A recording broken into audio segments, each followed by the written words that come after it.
right, well, yeah, this is like a onesie meeting, yes.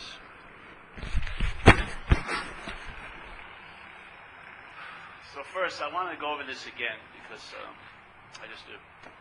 So non-duality means not two. Yeah? So if you ever hear that statement, non-duality, it's getting popular, is quote-unquote non-duality meetings, but if you look at what the word means, non means not, yes? And duality means two, so it's not two.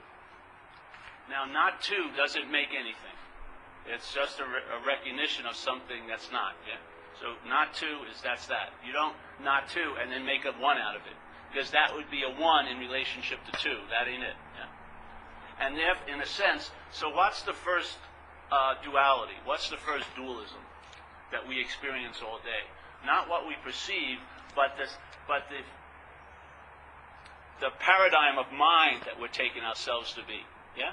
Now, this body represents two things in a sense. It represents a dualistic perception, which is you're the subject as this, and then everything is cast as an object to you. So you're the experiencer of everything. Yes. So in a sense, that thing that you're experiencing is an object to you as the subject. So that's dualism in a way, subject and object. Now, subject and object, represented by being identified as a body, that two-ness cannot merge into oneness. It doesn't have any room to fit, yeah? You can't jam this two subject-object into subjectivity, because if you do, this false subject is going to think it's having an experience of subjectivity, which means the subjectivity is an object to it, yeah? In other words, I'm now the subject, and now what we call subjectivity, I'm going to have an experience of it. I'm going to wake up to it. I'm going to get it. I'm going to whatever. Yep. So, in the two, you can't, when the two goes to know the one, it can only know it as two. It can't know it as one. Yeah? Because of the system. The limitations of the system, when there's an identification as the body, when subjectivity is sort of pasted on this as something the body's doing, that cannot know the truth, because it actually is the truth, not being that. Yeah? It's in the act of being, because you cannot be the subject as this. What's seeing is not the seer. Yeah? How what we assume when there's an awareness of seeing, it's I'm the seer. Yes? Feeling, I'm the feeler. Hearing, I'm the hearer. Tasting, I'm the taster. Smelling, I'm the smeller. Yeah? But in this state, whatever is seeing can't be seen. Whatever is hearing cannot be heard. Whatever is feeling cannot be felt. Whatever is tasting cannot be tasted. You cannot have an experience of what is. You can only live from what is. And then from there, a lot of experiences will happen, but they're not happening to you. Yeah? So, when they're, like Buddha says, when seeing, see, when hearing, hear, when feeling, feel, when tasting, taste, when touching, touch. It's very simple. But how the mental process of selfing, how it claims that and then bastardizes it, is that when there's a noticing of seeing, because you're conscious, yes? There's consciousness. When that consciousness brings about the seeing, the mental process arises and claims it as the seer. Yeah? So the seeing isn't left as seeing. So, like Buddha said, a simple statement, when seeing, seeing, well, the mental process can't leave that alone. It can't just there's just not the conscious contact. There's the mental take about the conscious contact, which immediately makes it subject-object, yeah? So seeing is something the seer is doing, yeah? And the only way, what facilitates the seeing when there's the seer is something seen. Yeah? So it has to have a whole complete set. There's got to be what's seen, the seeing of it, and the seer of it. Now the seeing doesn't get emphasized at all. The seer gets the most emphasis usually, and then there's different meanings given to what's seen. So let's say if your significant other is seen, your mind may give it a meaning, but it never is going to surpass the meaning that you have. You know. So the biggest meaning is the seer in this event, called seer, seeing, seen. Yeah? The subject-object event. Now, in the seeing, the biggest meaning is the seeing. Yeah? Because what's being seen is just part of the seeing, and what thinks it's being is the seer is part of the seeing. So the seeing is the integral event, not the seer and seeing. The seer and seeing are made up, but the seeing is what's happening. Yeah. So the seeing in this display has a seer and seeing, but they're all seeing. They're all aspects of the seeing. In the mental process, they're separated. So let's say the oneness that appears in as three now becomes the three things in the one. Yeah? So now it's the seer, me, a lot of meaning to that, the seeing, meaning there, and the seeing, very little meaning given to it, basically. It's just basically the engine of the whole event, but no attention's really paid to the seeing, the hearing, the feeling, the tasting, touching. It's just the seer and the seeing gets all the meaning. Yeah? This is really an incredible interpretation of conscious contact into I'm the one who's conscious, I'm the one who's seeing, I'm the one who's feeling, I'm the one who's tasting. It's an amazing hijack, really, of what's going on. And so when that's left alone, that has a lot of knowledge in it. Just the seeing, the hearing, the feeling, the tasting, the touching. A lot of knowledge. Like what that lady maybe was saying. That's sort of like direct knowledge, conscious contact, yes? So there's the seeing, and so when there's the seeing in the seeing, yeah, when seeing see, that is what I am, is the seeing, yeah? I am not the seer. That's the mental projection. But what I am is the seeing. And see, in the mental projection, it can't really brook just the verb. It has to figure out a noun involved in it. Yeah? Because it's stuck in dualism. Wherever there's seemingly something going on, there must be someone doing it. Yeah? That's its logical constraint, really. It can't think outside the box. Its whole system is rooted in limitation based on subject-object. So when two-ness is trying to get to oneness, it's pointless. So in a sense, what non-duality is a healthy denial of two-ness, not two. It's not saying, okay, and therefore this is the one. It's not saying that. It's not making any profound statement that this is the one. It's just saying there's no two. There's no two going on. Now, what happens with me is if the no two is seen out here, and it finally leads into the two-ness of subject-object, yeah, which is the basis of it all, yeah, to see the dualistic movement here of yes and no, high and low, close and far, male, female, night and day, yes, either or, love and hate, and all that. That's nice to see, that movement. But the whole movement, all that movement is really rested in the first dualism, which is you as the subject, as this, and then everything's cast as an object to you. So oneness is totally forgotten in the activity of two-ness. Now, for two-ness to try to remember or achieve or merge into oneness is pointless to me. It's just questioning the two-ness. If there ain't no two-ness, that's that. Yeah. Then what would be like another goal for you as a subject to go get, it's sort of like people wanting the experience of their own absence, really. Yet they want to be there to have it. So they want to get that sense of unity, but they want to be the one who gets the sense of unity, which is impossible because that sense of you is the illustration of dualism. Yeah, the feeling of you and other is the illustration of dualism. It's like a perfect stick picture that if you see it, you can get it. Yeah. So this is saying not to. So non-duality. So there is I don't believe there's ever a meaning called non-duality meaning, because there would be no meaning. Yeah? Yeah, because it's not two. And I don't think there's any teachers of non-duality, because you can't teach non-duality. You can inform others or teach duality. You can teach about dualism, and maybe after you present like the movements that reconstruct and reinforce, because it's always a doing again, over and over and over again. Yeah? Selfing has a desire to become. That's what it is. Like in Buddhism, they say the four noble truths are there's suffering, or there's a sense of dissatisfaction. They don't put. It's like an overall malaise, yeah, produced on this dualistic system. Really, that's what produces it. And then, what's causing that desire? Yeah. So I would say the original desire, not original, but one of the main movements of the desire is the desire to become. Yeah? So the mind, the mental process is trying to become a self. It really wants to be a long-lasting, independent, separate entity. It wants that to be verified and tell a story about that and have that to be right, yeah? With the hopes of being special and unique and better than and whatever. So let's say this is desire to become.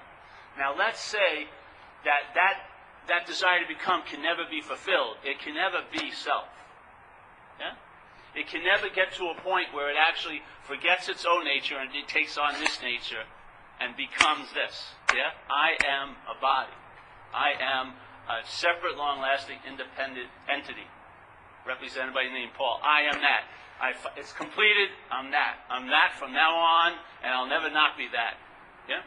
But that had to be produced by a lot of becoming, desiring to become, desiring to become. So every time you follow the head, every time you follow the head, and it's saying, oh, you shouldn't have gotten angry, right? So now you're desiring to become the opposite of what that anger implies, that you're angry. You want, you think you should not be that. Yeah? Yeah? You can always see the movement. So the desiring to become sets off reactions to the mind. Oh, I don't want to become that. Or I have a fear, I'm already that. I'm already a rat. Yeah? I'm already a fraud. And so if I don't want to be a fraud, I'll feel like one thousands of times. Yeah? Because of the desiring to become. When the desire to become is sometimes you want to become something, and sometimes you want to become something that you think you are already. You want to become something else. Yes? Because it's a dualistic movement. Yeah? So now you're trying to get out of what you think you're in. So you have a desire. But that desirement can never be fulfilled. You'll never be a self. So what can it do? Well, in time, it can appear to be a self. With the constant desiring to become. And that's the thought system. It's constantly yapping, presenting you as something that you don't want to be, or presenting you as something that you want to be, that you're not there yet. Somehow or another, you're like an urban renewal project which will never get done. It's just desiring to become, desiring to become, desiring to become, desiring to become, desiring to become. There's not a point where, okay, I've arrived. I am a self. The thought system can shut down. Now we'll rely on the conscious contact because that's the obvious raw data of life.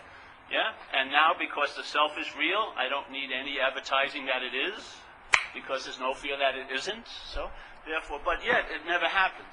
So, let's say the original addiction of mind is to the idea of being a self. So that addiction shows up. The way that addiction looks at is you're quite interested in the mind's desiring to become that, yeah? Or the desiring to become something other than it thinks it already is. Yes. But it can never fulfill it. It can never be. So therefore, that lack of fulfillment produces a dissatisfaction, which causes a lot of desirings for other things to fill that unfulfillment, yeah? So you were constantly desiring other things because the original thing we desire, to be a self, can't be fulfilled. The system won't admit that. It will not get off that dead horse. It will keep on doing that, yes?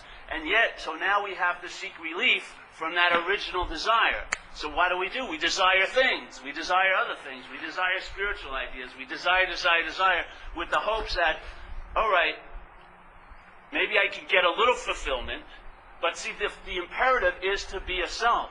It's not going to be happy, yeah, with a nice day. It's not going to be happy. It wants an arrival date where it actually arrives, and that's that. Yet it can never arrive. It's always arriving. Yeah? It's always a desire to become. It can never be. So most minds are in self-centeredness. They're centered on that. Yeah? They're resting on that activity of selfing because they have a hope or they believe they are that which they want to be. Yeah? Therefore, they are that which they don't want to be most of the time.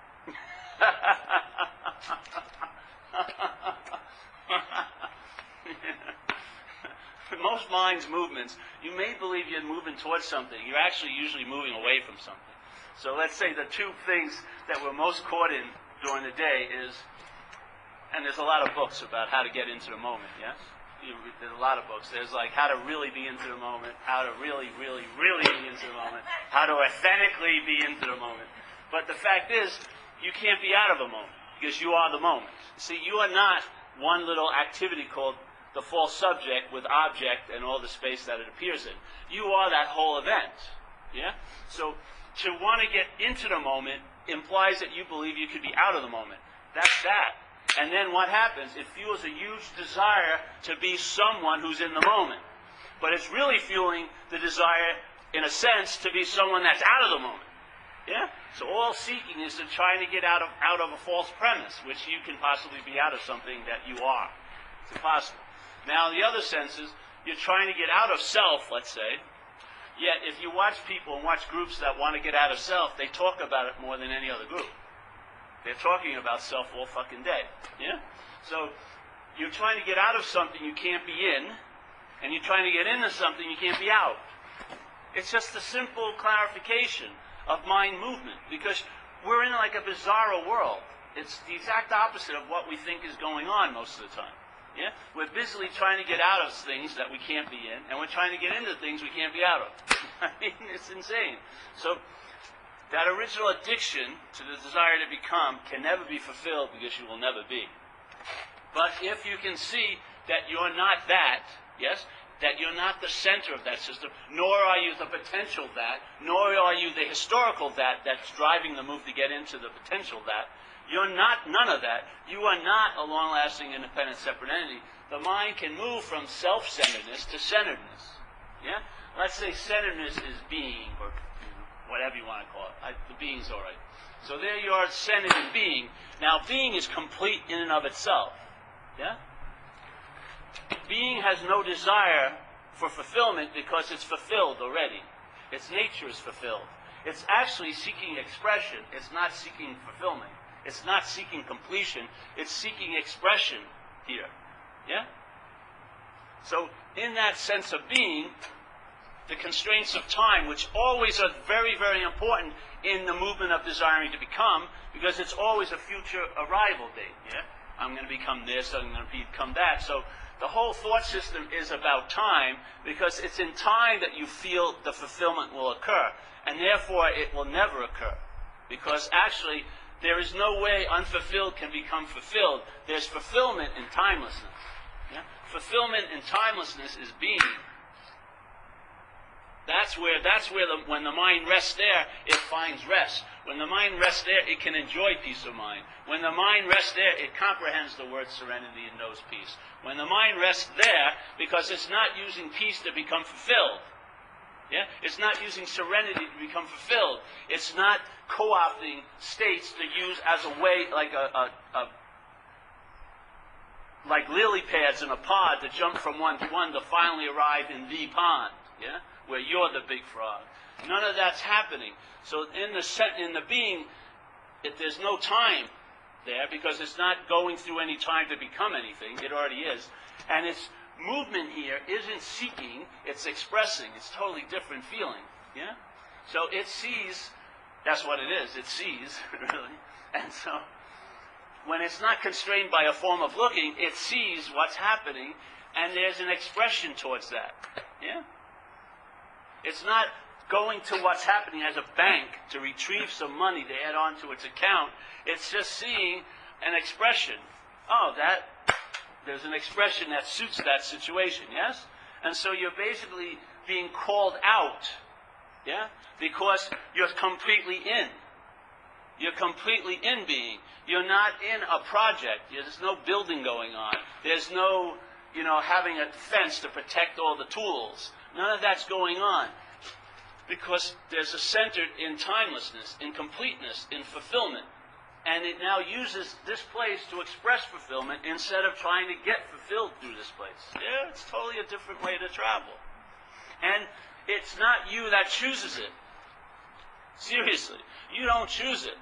You just hear some information about what you're not, and then the mind shakes off that saddle of self-centeredness and starts riding bareback on conscious contact.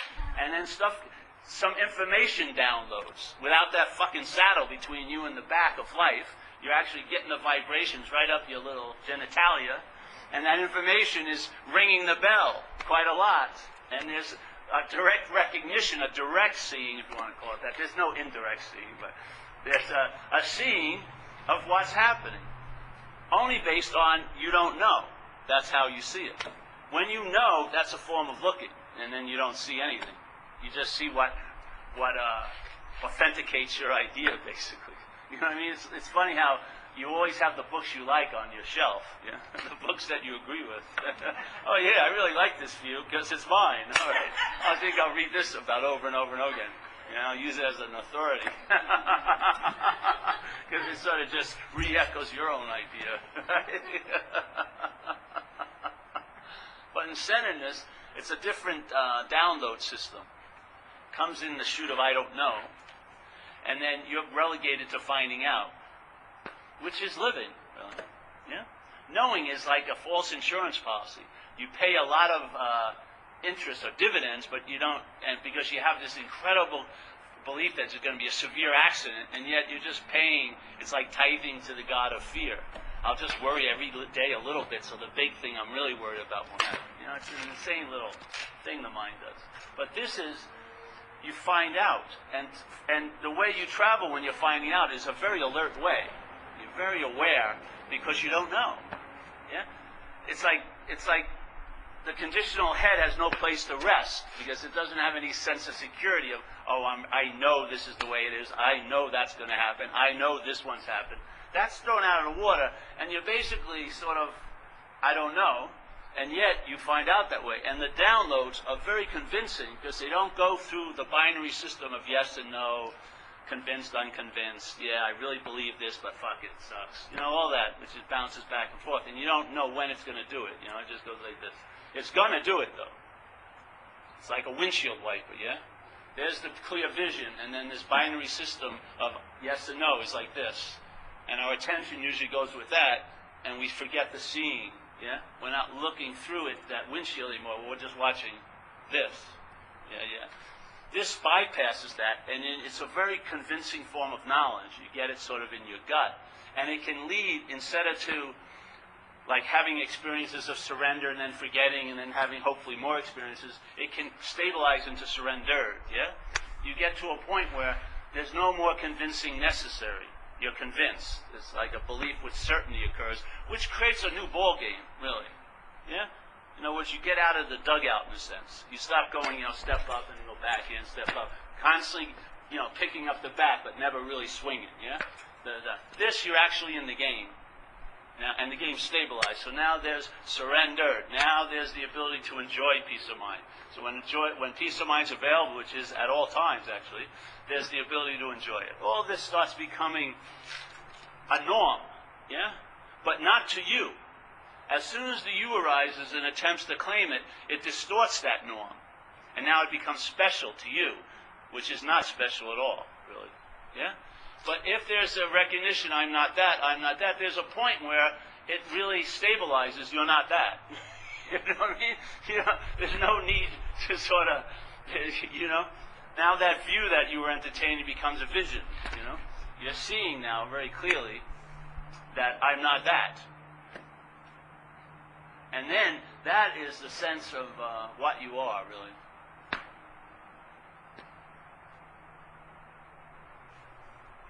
The freedom is from the bondage of self. You'll know the problem by the solution.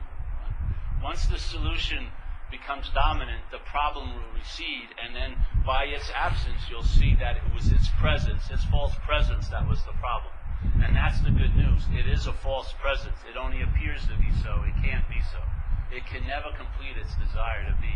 But it can appear to be constantly. That's why the thought system never takes a break. Yes, it's constantly producing thoughts to reinforce the idea of you. Yeah?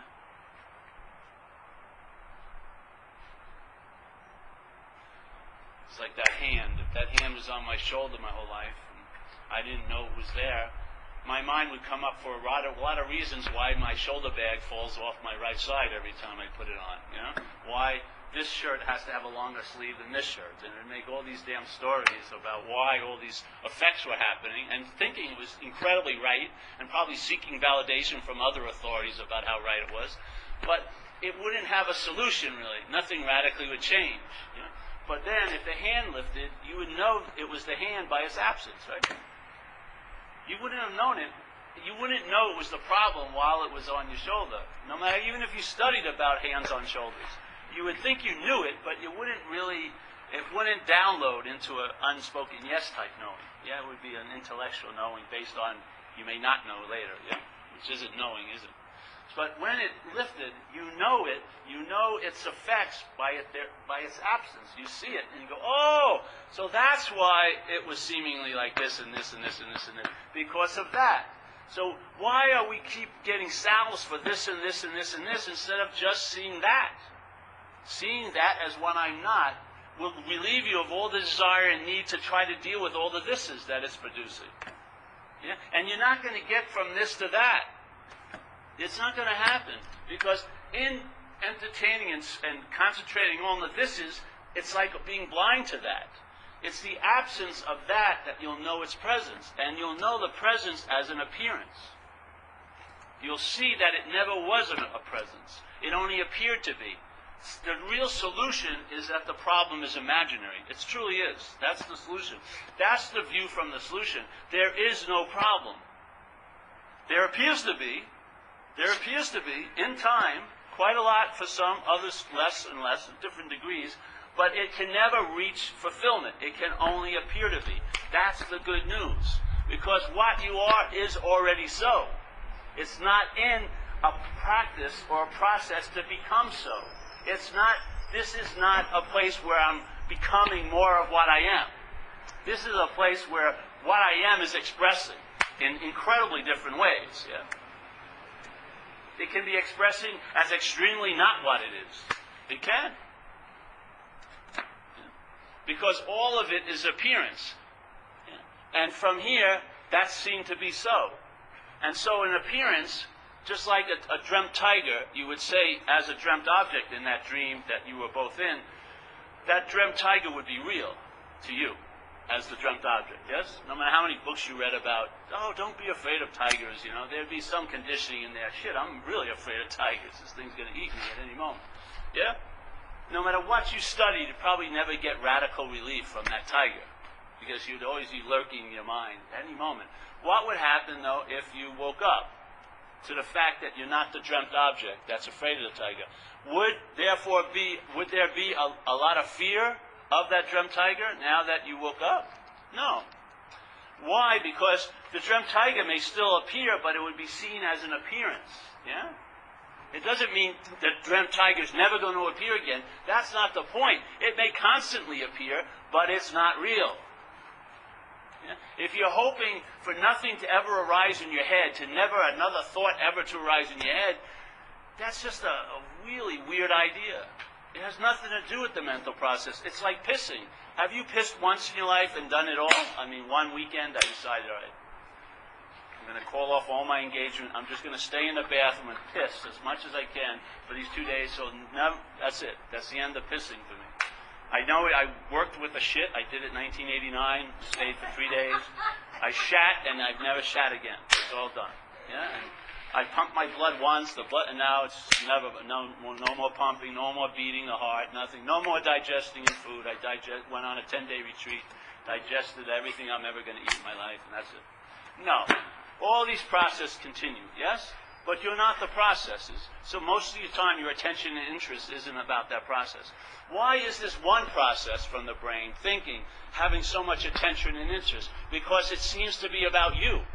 Pissing doesn't seem so much to be about you, yeah? It's just something this does, yeah? I don't get really engaged of, oh, let me look at the shit I took today.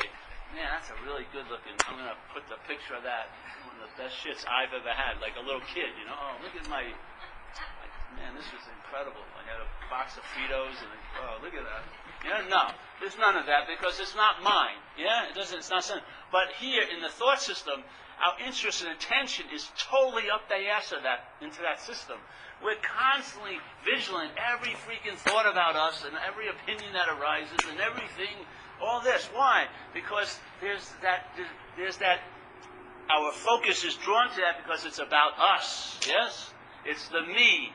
If you're not that me, what happens? You lose interest. You'll see thinking like you see taking a piss in a way, or digesting, or breathing. It's an actual occurrence here. That's what's happening. Yeah? No more, no less. It's the meaning that's given to it that makes it more. And if I give that meaning to that system, hey, it's about me, and I'm really into that me that I'm not, I'm going to be glued to that screen. And I'll see them as new when they're as old can be. They're the same old, same old. But they'll be, instead of about my first dog, Irish, they'll be about Fido, and I'll think they're totally different, the thoughts. Because the object they're about will be different. It's insane. So this is just seeing, centered, self-centered. You want to be self-centered, your mind, you're hoping out for the glory of specialness and being right and probably alone. But you'll be right about it, that's for sure.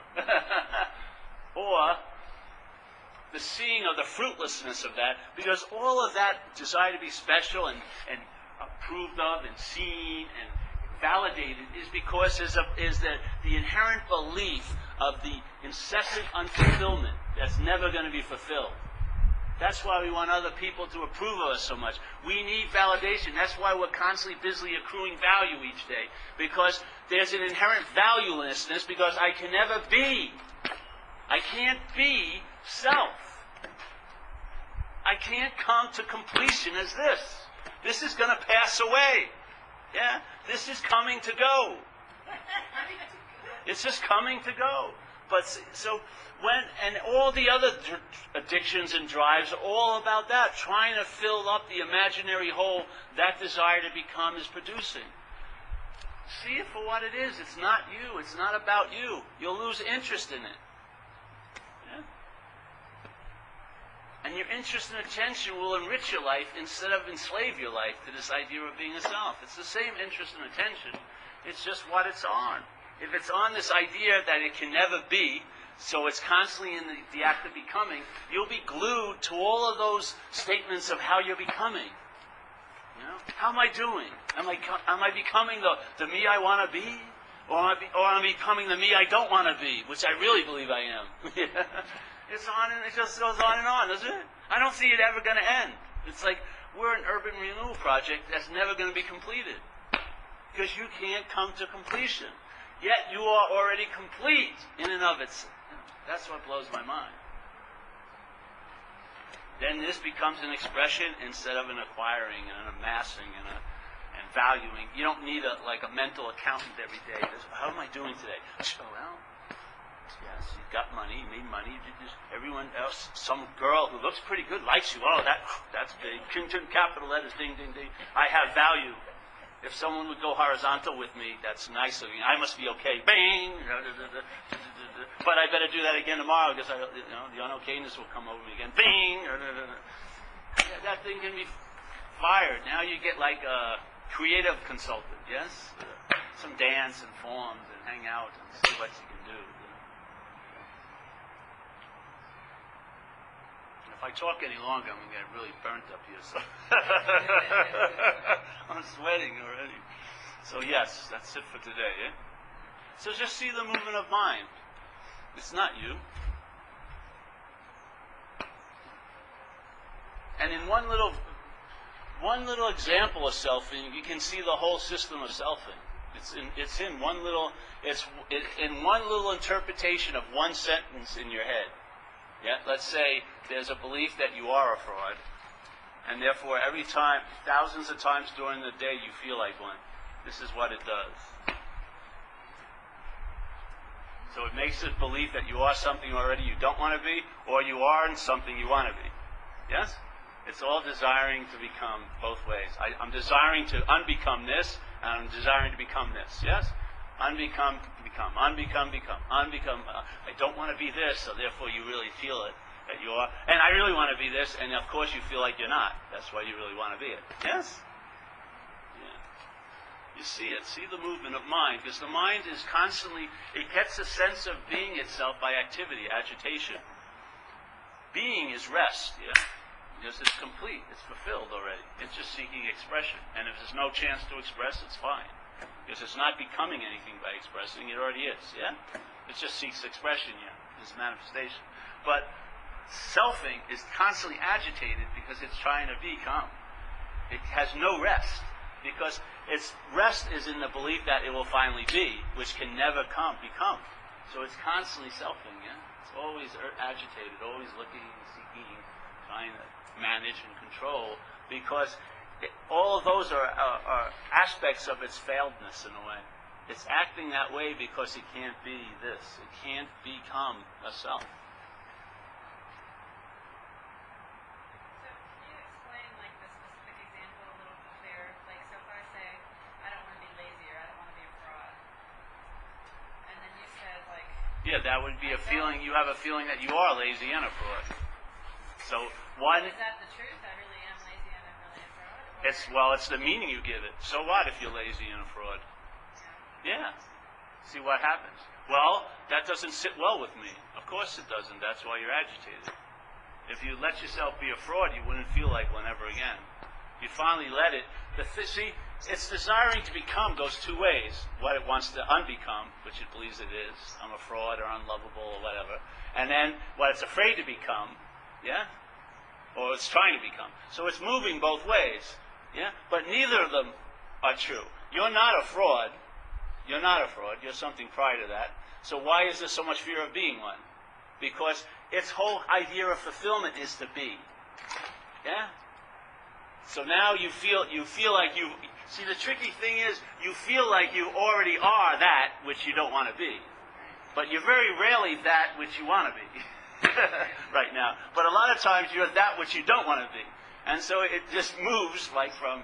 All right, I want to arrive, I want to get away. You know, it's just on and on and on and on and on and on and on and on. Yeah. So that's sort of like what acceptance is. It was like a guy named Thomas DeMello, I think his name is Anthony DeMello, said, "You're an ass, I'm an ass." Yeah? Take all the pressure off. You're a fucking asshole. And I'm an asshole. But I don't want to be an asshole. That's a desire to become. And the desire to become is the belief you are an asshole. Because you already think you became there. You believe there's time really goes past, present, future? In mind, in selfing is like, is a feeling of being, it implies a feeling of being a you, right? So if you're listening to worrying about next week and you have an opinion, I don't want to be worrying about next week. Obviously, you believe you're the one that's worrying, yeah? Yeah? Isn't that the feeling? So you're the doer. So when you listen to the head, it's doing its thing. Hey, you shouldn't be worrying about next week while the worrying is happening. So in that, and then you're listening to that, there's a feeling of being you, right? That's worrying about next week. Now, the feeling is you believe you're after the worrying about next week. You believe you were there, and you had a choice to worry or not worry, and now you worried about next week, and you shouldn't be worrying about next week, yeah? But it's actually, the feeling of being the you was produced by listening to the thoughts about, there's a you worrying about next week, yeah?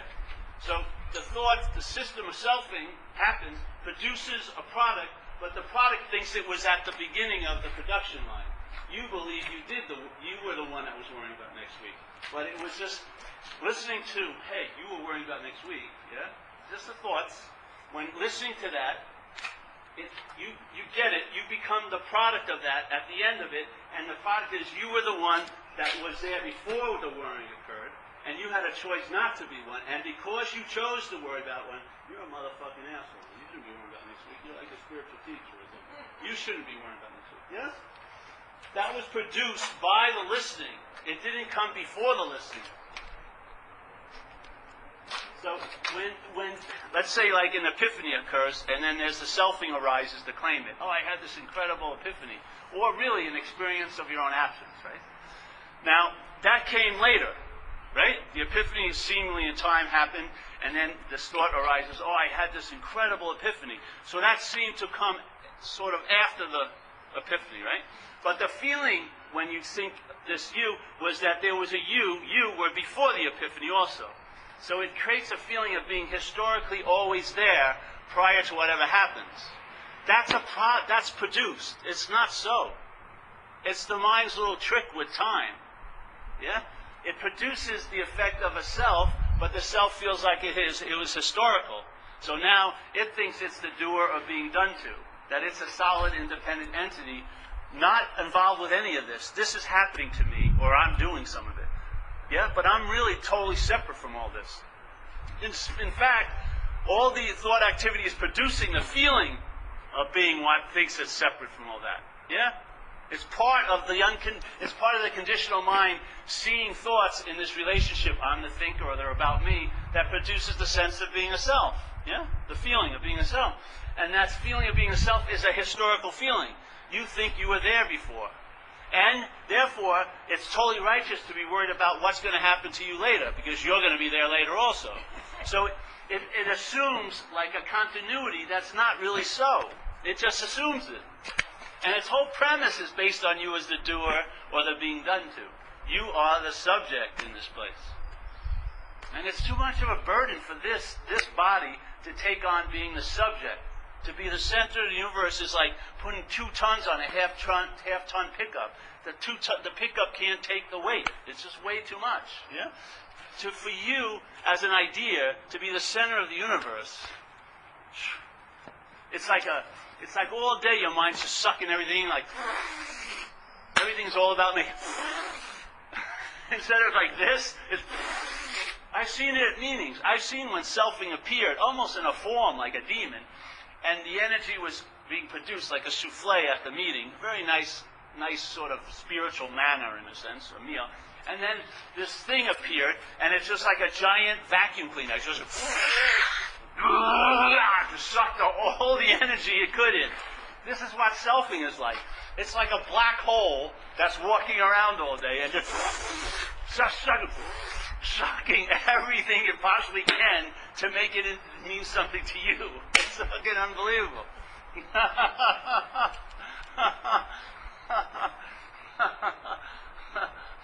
And self can't get out of self, so the vacuum cleaner cannot turn off the vacuum. You just have to see you're not that, that's all. Self can't get out of self. No matter how much you do, let's say you're trying to get to the parameters of selfing. Right? Here's the best pose you can use. The end of selfing.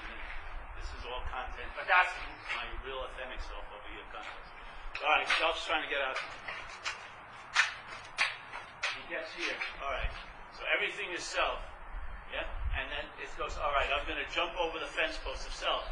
And as soon as it arrives on the other side, this is the new fence post of self. Self can't get out of self. Yeah? No matter how far you think you can get away from you, you will always appear there. It's a failed, futile, like a sadistic Easter egg hunt, really. You're never going to find yourself outside the system of self. Self can't get out of self. It's an appearance in the mental process, yeah? It doesn't appear. The context isn't appearing, it's real. It cannot appear to be real in context. It can only appear to be real in content here. Amidst all the other appearances, this can seem to think it's real, yeah? But it can never jump over the fence of its own content to be in context. It's telling the truth, I'm not that, then you realize you are context. That all of this, though manifesting, is an appearance. It's not real. Actually, what real doesn't manifest? It's already manifested as no thingness. It's not manifesting. It can appear to be things, but it's not a thing. Nor will it ever be a thing. So that's it. You know? It's just a simple invitation of mind. And I know the number of you here, and it works for you. So just keep entertaining. Yeah. Whatever you come along your way that can be of help. But in a sense, in the bottom line, everything is put down. Yeah? Everything, if it's done its little job, is put down. Because it's not about collecting means, skillful means and tools. It's about freedom, really. And part of freedom is freedom from tools and skillful means, really. Like freedom from the need to be liberated is a great freedom. Yeah? What needs to be liberated, you're not that. But it severely needs to be liberated. It does. It's seeking constantly all day because it needs to be liberated from that incessant loop of desiring to become. Can't escape it, yeah? But you're not that. Then you have compassion in a sense. You see it. You see it in others, and you see it in the mind. And, you know, if someone's house is on fire, you help them find a pail of water. You don't have any distinction. I know being has a sense to express, and one of the ways it expresses is through service, through what you would call being of help to others. It seems to have a nice desire for that, or a nice drive to express that way. Yeah? Because we're best to bring fulfillment, but to an appearance of unfulfillment. Yeah? fulfillment in and of itself doesn't have any value. It has a huge value if there's an appearance of unfulfillment. Fulfillment is incredibly valuable here, because most of us are rooted in unfulfillment, a belief in unfulfillment. So fulfillment is very valuable, but fulfillment in and of itself doesn't have any value in a sense. Yeah? So maybe that's the drive to extend or express, is that. So, I don't know. That's it, eh? Is there any questions? I'll get fried if I keep it.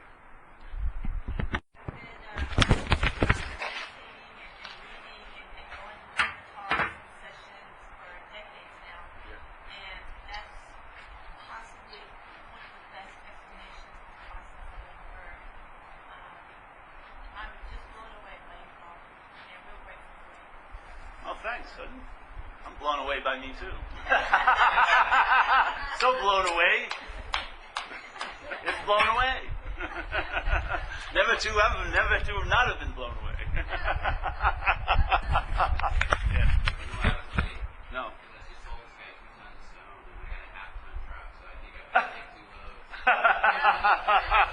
That's right. It was an appropriate talk. That's right. Good, you sold it to me. Yeah. Good.